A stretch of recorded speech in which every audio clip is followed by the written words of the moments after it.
Good morning to all of you. आप सभी को आज बताते हुए बहुत खुशी हो रही है कि आज हमारे ग्लोबल टीचिंग सेंटर जो हमारा स्टडी पॉइंट है, जो आप लोगों का ऑनलाइन सेंटर है, जहां से आज ये वीडियो रिकॉर्ड हो रही है। आप सभी के लिए एक मॉडल पेपर तैयार हो रहा है पॉलिटी का। जो भी छात्र इंटर के एग्जाम देना चाहते हैं 2024 का, उसके लिए बहुत ही अच्छा मौका है कि आप सभी आके इस पे एक जो आपको ऑब्जेक्टिव क्वेश्चंस आते हैं उसके लिए एक छोटा सा प्रैक्टिस आपको कराया जा रहा है, आपको एक रिवीजन कराया जा रहा है, जिसके मदद से आप अपने इस सॉल्व पेपर को सॉल्व कीजिए। प्रीवियस ईयर पेपर है जो आपको बहुत ही मदद करेगा। मैं बुलाना चाहूंगा जो आपको आज ये पॉलिटी को करवाने वाले हैं, उनका नाम है राजन कुमार। आइए, आप सभी का स्वागत है। धन्यवाद सर। आप बच्चों को बताएं कि कैसे इसके बारे में प्रॉपर एक थोड़ी जितनी भी ऑब्जेक्टिव्स होगी उसके बारे में थोड़े थोड़े ज्ञान देते चलेंगे, जिससे बच्चों को एग्जाम्स के लिए बहुत हेल्प होगा। ठीक है, thank you so much sir. देखिए, सबसे पहले तो आप लोग के आने वाले एग्जाम के लिए ऑल द बेस्ट।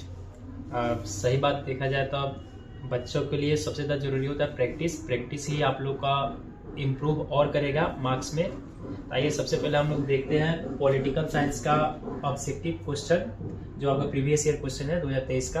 आते हैं, चालू करते हैं। ठीक है, पहला क्वेश्चन कर रहा है, इस समय भारत में कौन सी दलीय व्यवस्था मौजूद है? तब आपका ऑप्शन सी सही होगा।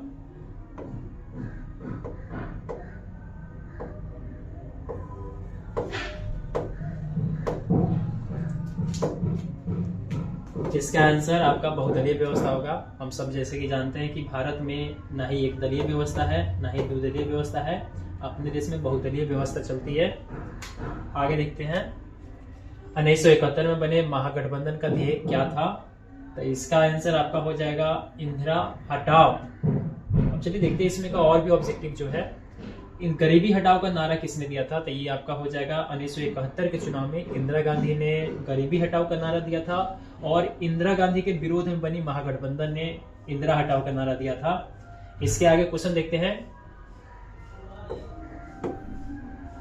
किन्हें वामपंथी पार्टियों की कोटि में रखा जा सकता है? तब हम लोग देखें, यहाँ पे वामपंथी पार्टी के बारे में बात हो रहा है। तब वामपंथी और कम्युनिस्ट पार्टी दोनों के विचार लगभग मिलते हैं, इसलिए हम लोग भारतीय कम्युनिस्ट पार्टी को हम लोग इसकी श्रेणी में रखते हैं। इसके आगे हम लोग आगे देखते हैं, भारत की संविधान सभा का गठन किस योजना के आधार पर हुआ था? तो इसका सही आंसर आपका हो जाएगा कैबिनेट मिशन, जो आपका 1946 में आया था। इसके अलावा इसके अंदर देखा जाए क्रिप्स मिशन कब आया था? तो क्रिप्स मिशन आपका 1942 के समय में आया था, जो असफल रह गया था। बेबेल योजना, बेबेल का बात करें तब 16 अगस्त 1946 को बेबेल जो गवर्नर जनरल थे उस समय के भारत के, इन्हीं के समय में आपका मोहम्मद अली जिन्ना द्वारा प्रत्यक्ष कार्रवाई दिवस मनाया गया था। इसके अलावा माउंटबेटन योजना के द्वारा भारत को स्वतंत्रता मिली हुई थी। इसके आगे देखते हैं, संविधान निर्मात्री सभा में उद्देश्य प्रस्ताव किसके द्वारा प्रस्तुत किया गया था? तो इसका आंसर होगा आपका जवाहरलाल नेहरू, जो आपका 13 दिसंबर 1949 को, नहीं गलती जा रहा है, यहाँ पे आपका हो जाएगा 13 दिसंबर 1946।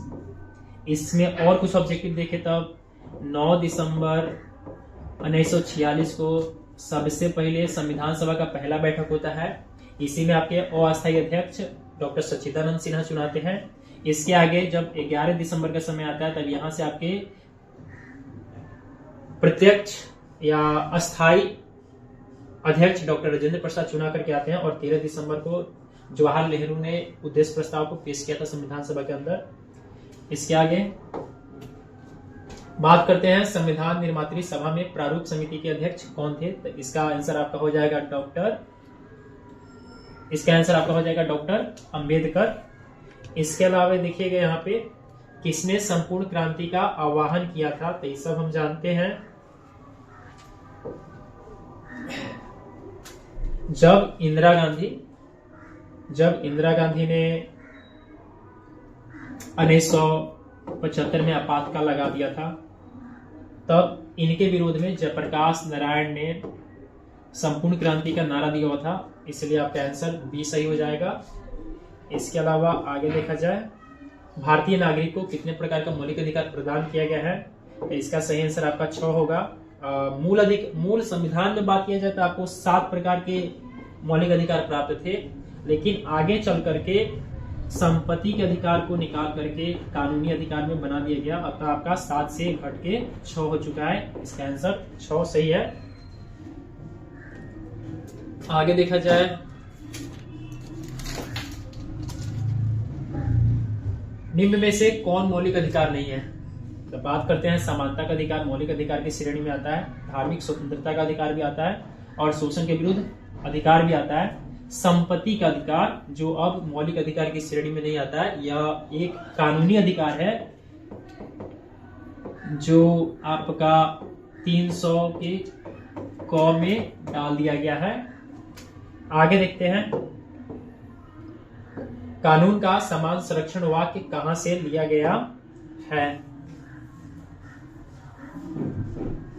इसका सही आंसर आपका ए हो जाएगा, अमेरिका से लिया गया है।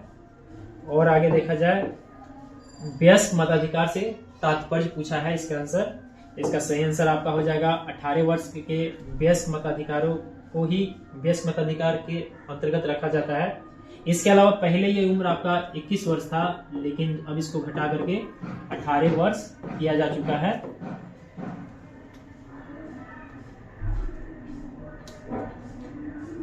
आगे देखते हैं, क्वेश्चन 15 नंबर कह रहा है, मुख्य चुनाव आयुक्त तथा अन्य चुनाव आयुक्तों की नियुक्ति किसके द्वारा की जाती है? तो इसका सही आंसर आपका हो जाएगा राष्ट्रपति। इसके अलावा राष्ट्रपति और भी कुछ अन्य पदों की नियुक्ति करते हैं, जैसे में प्रधानमंत्री, और इसके अलावा में उपराष्ट्रपति और सीजीआई, जिन्हें हम लोग चीफ जस्टिस ऑफ इंडिया के नाम से जानते हैं। इसके अलावा देखा जाए आगे, मुख्य चुनाव आयुक्त का कार्यकाल कितना होता है? तो इसका सही आंसर हो जाएगा 6 वर्ष या 65 वर्ष की आयु तक, जो भी पहले हो जाए, 6 वर्ष भी हो सकता है या 65 वर्ष भी। आगे देखा जाए, भारत के प्रधानमंत्री क्या होते हैं? तो सही आंसर इसका हो जाएगा आपका नियुक्त होते हैं। किसके द्वारा नियुक्त होते हैं? तो राष्ट्रपति के द्वारा नियुक्त होते हैं।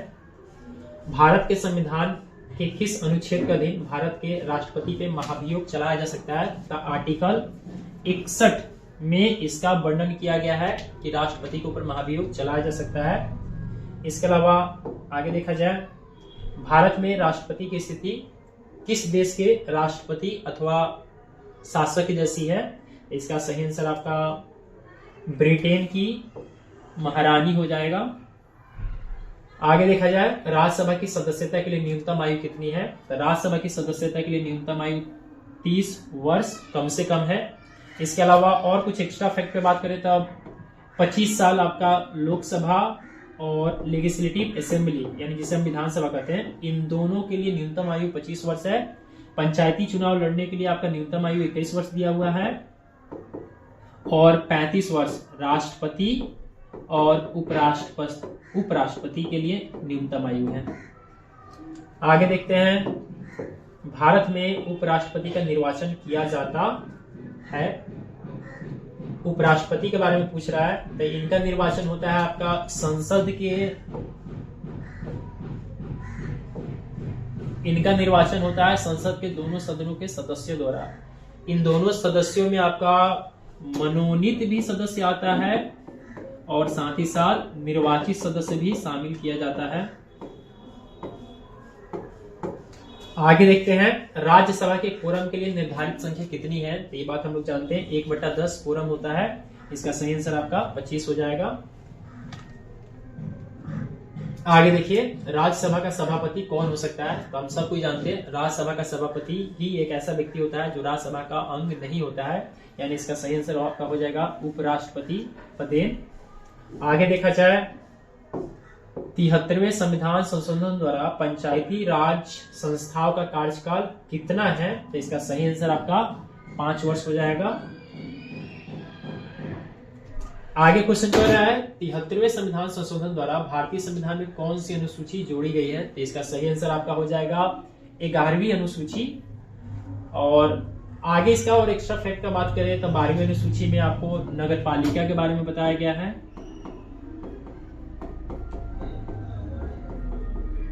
जो कि 74वां संविधान संशोधन अधिनियम से जुड़ा हुआ है। 10वीं अनुसूची का बात करें तो 10वीं अनुसूची में बात किया गया है दल बदल के बारे में, और जो दल बदल कानून आया था आपका 1985 में आया था। और आगे देख ले, विधानसभा का सदस्य निर्वाचित होने के लिए कितनी उम्र आवश्यक है? तो इसका सही आंसर आपका 25 वर्ष होगा।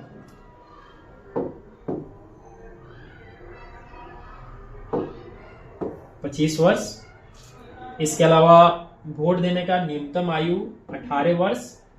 राज्यसभा के लिए चाहे विधान परिषद के सदस्यता के लिए आपका मिनिमम आयु 30 साल, और इसका 21 वर्ष जो है ये हो जाएगा पंचायती राज में चुनाव लड़ने के लिए न्यूनतम आयु 21 वर्ष। आगे देखा जाए क्वेश्चन क्या कर रहा है।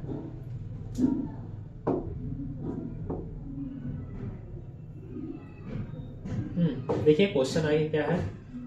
भारत के संविधान में पहला संविधान संशोधन किस वर्ष हुआ था? तो इसका सही आंसर हो जाएगा आपका 1951, जब आपका पहला बार 9वीं अनुसूची में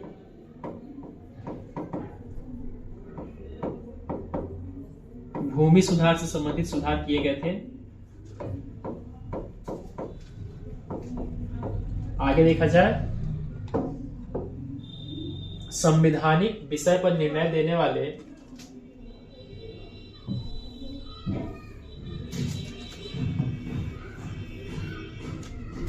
संवैधानिक विषय पर निर्णय देने के लिए सर्वोच्च न्यायालय के कम से कम कितने न्यायाधीशों की बेंच होनी चाहिए? तो कम से कम 5 न्यायाधीश मिलते हैं, तब जाकर के एक आपका संवैधानिक बेंच बनता है।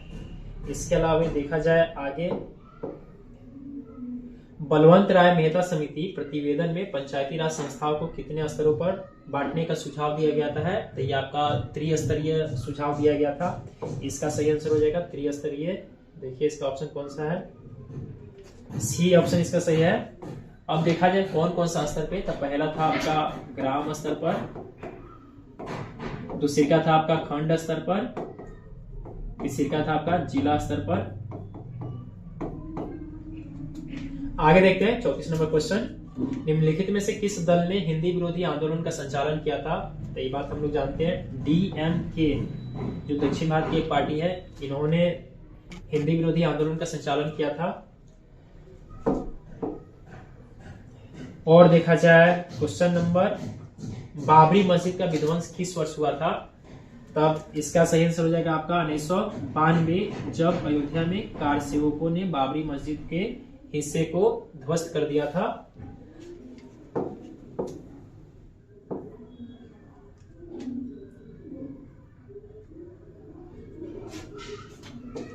भारत संघ में अपशिष्ट अधिकार है, तो सही इसका आंसर आपका हो जाएगा केंद्र के पास सुरक्षित है।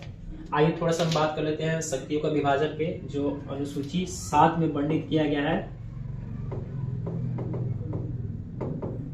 अनुसूची जो 7 में शक्तियों का विभाजन हुआ है वो 3 आधार पर हुआ है। पहले का है राज्य सूची, दूसरे का है केंद्र सूची, और तीसरा है समवर्ती सूची। राज्य सूची में मुख्य रूप से जितने भी विषय शामिल हैं इस पे आपका राज्य सरकार कानून बना सकती है। केंद्र सूची में जितने विषय हैं इस पे केंद्र सरकार कानून बना सकती है, और जो समवर्ती सूची है इस पे मुख्य रूप से राज्य और केंद्र दोनों कानून बना सकती है। लेकिन जब विवाद की स्थिति उत्पन्न होगी तो केंद्र का ही क्या होगा, कानून मान्य होगा। इसके अलावा देखा जाए, इसके अलावा जितनी भी सूचियां जो छूट चुकी है चाहे बच गई है, इस पे उसको हम लोग अवशिष्ट सूची के अंतर्गत रखते हैं, और इस पे अधिकार है केंद्र सरकार का। आगे देखा जाए, संविधान की प्रस्तावना के अनुसार भारत प्रभुता संपन्न राज्य है क्योंकि वह किसी विदेशी सत्ता के अधीन नहीं है।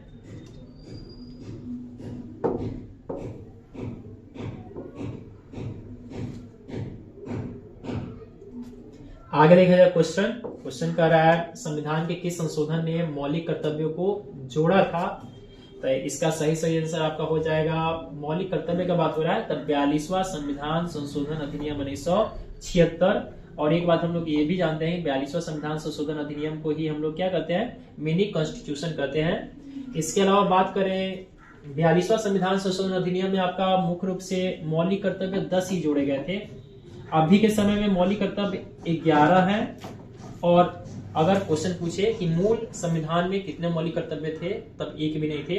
और एक और आंसर इसका बन सकता है कि मौलिक कर्तव्य हमने किस देश से ग्रहण किया है, तो ये हो जाएगा सोवियत रूस से। आगे 39 नंबर क्वेश्चन कर रहा है, भारत मुख्यतः एकात्मक राज्य है, इस विचार के प्रतिपादक कौन है? तो केसी व्हीलर।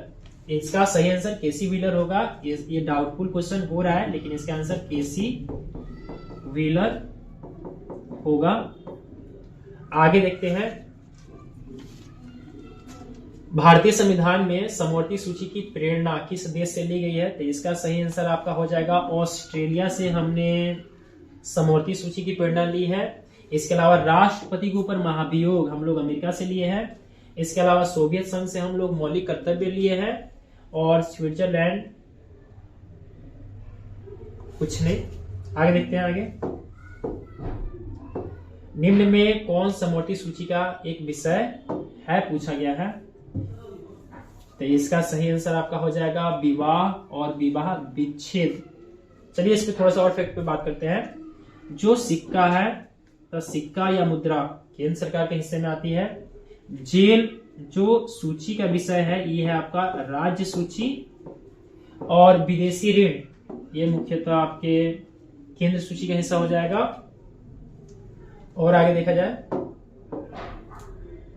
भारत में लोकतांत्रिक विकेंद्रीकरण का सुझाव किस समिति ने दिया था?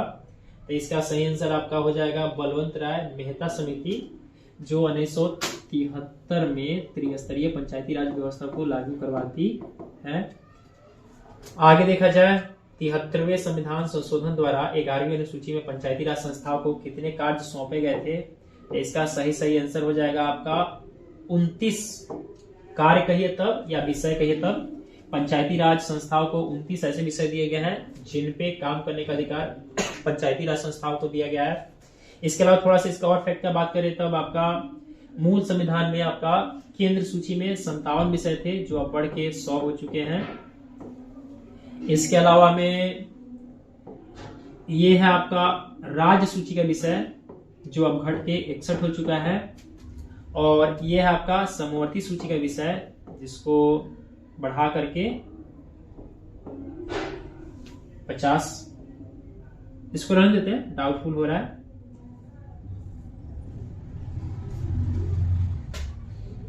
आगे देखिए, केशवानंद भारती, देखिए एक क्वेश्चन और छूट रहा है पीछे।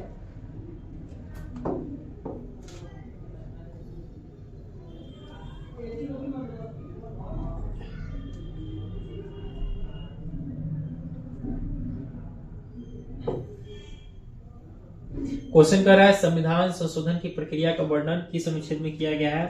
तो इसका सही आंसर हो जाएगा अनुच्छेद 368, जो आपका आंसर बी है।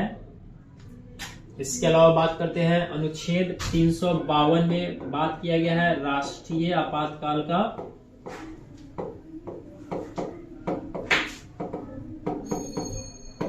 इसके अलावा बात करते हैं, अनुच्छेद 356 में बात किया गया है राज्य के अंदर राष्ट्रपति शासन का।